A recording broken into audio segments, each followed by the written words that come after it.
सबके बाई bullet Bolero मोर बाई मारुति हो। सबको फूके बीड़ी गांजा मोर बाई फूके भभूति हो।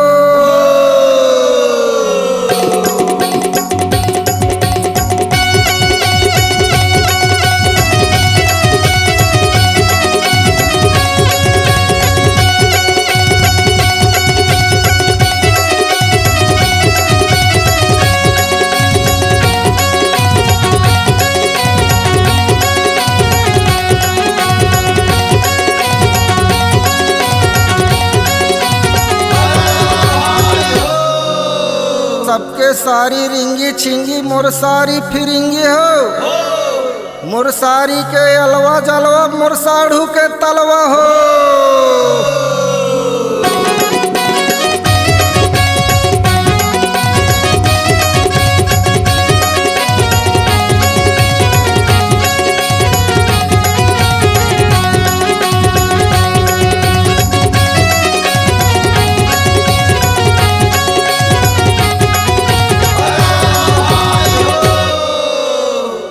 हीरोइन पतर की भोजपुरी हीरोइन बमफाड़ हो।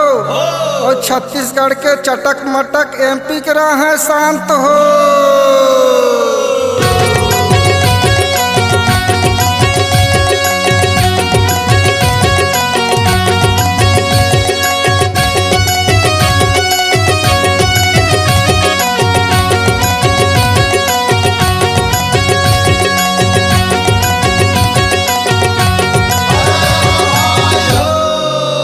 मालती लहरे कहते मोर गाना हिट है, सुमन कहते मोर गाना हिट है, और सुनैया मनहर कहते काखर काखर ला सुनो सबके गाना फिट है।